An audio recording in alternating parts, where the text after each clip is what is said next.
Hey, what is up guys? Welcome back to another video, and in this video we're going to be continuing on with our Swift programming tutorial series, and in this particular tutorial we are going to be taking a look at methods in Swift. Now previously we took a look at functions, and I mentioned that those were reusable blocks of code that are outside of classes or structures.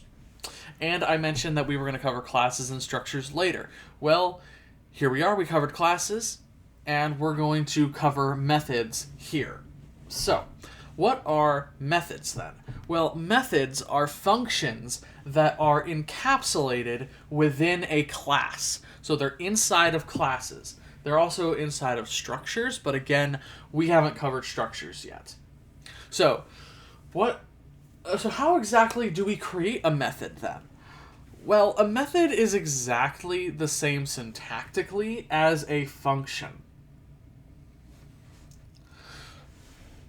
Let's say we want to create a method, right, that prints out, or rather that returns a string representation of the name of our person, where we have the last name, comma, first name, and then the middle initial at the end.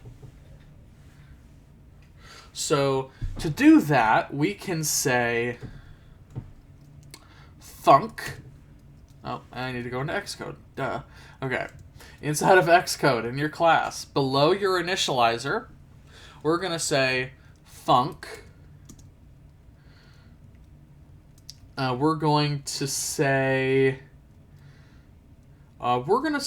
get full name.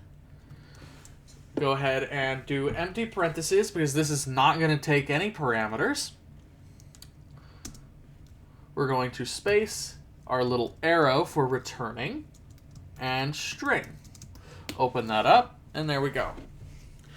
Inside of this method, we are going to return a string.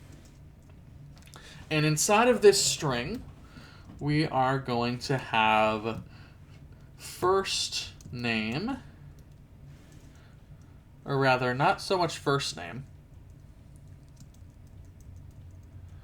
last name,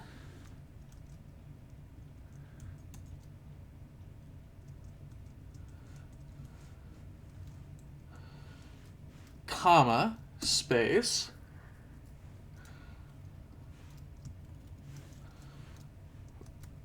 first name,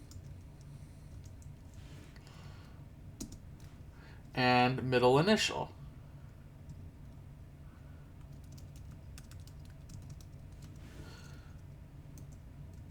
All right. Now, we can go back to our main file here, where we're going to call this method. We want navigator. We want the project navigator. All right, main Swift. Main Swift. All right. So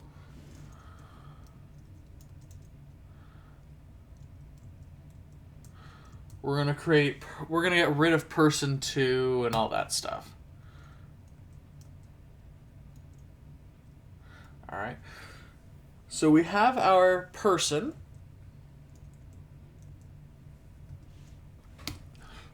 Remember here, we're creating a variable called person, and this person is going to be equal to a new instance of the person class with the first name, middle initial, and the last name provided inside of its initializer. Now we can say person dot get full name.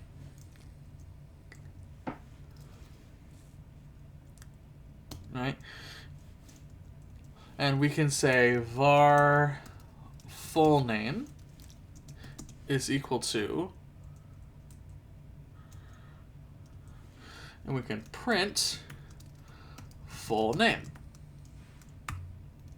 save that and run our code.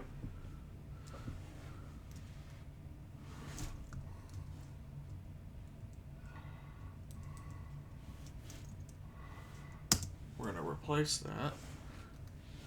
Build succeeded.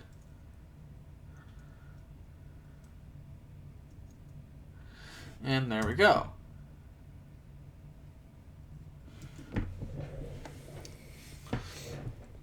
And so now we have the full name being printed to our console. Now, what I had to do there, I should have pointed out in the last video, but I didn't. Because in our initializer we have an empty character.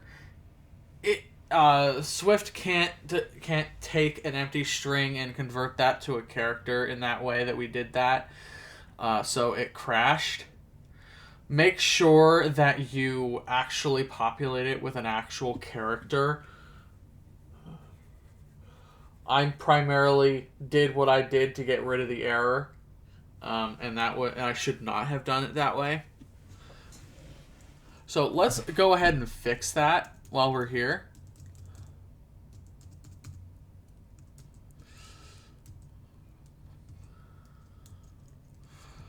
Let's see. We are going to go into person Swift.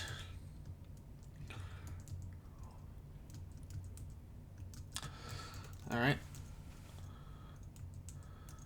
So we're going to go up here. You can see middle initial equals character. Well, what I want you to do is get rid of that. And we can... and what we'll do is we'll just assign it a character of A. And now whenever we create an instance of person with our default constructor, it's not going to crash. Like I said, I should have mentioned that, and I should not have done what I did in the previous video, but I did. And now I'm correcting it for the record. Okay.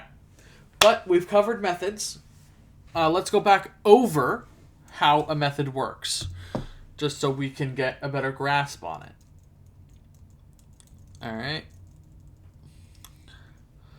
So, methods, like I mentioned at the beginning, are functions that are encapsulated, that are within a class or a structure. In this case, our method is within our class here. Functions have all the same rules as methods. So methods and functions have the same rules. You can do an underscore in front of a parameter to ignore the argument label when you call it, and stuff like that. Initializers also allow you to do that, by the way. You can return stuff. You can apply parameters to a method. You can do everything you can do with a function. All right. If the function or the method has a single line return, you could also omit the return in a method, and it would work perfectly fine as that goes. I generally always include the return, because if I'm writing a function explicitly or a method explicitly like this, it makes the code a little bit more readable to include the return keyword. Later on, we'll take a look at a couple different methods that are, that you can call, that don't necessarily require a return statement, and in fact most of the time people don't use a return statement with them. So we'll cover those in a later video when we talk about closures. But for now, that's a method. Those are how you create them and call them from a class. Thank you all so very much for watching, and we will see you all in the next video.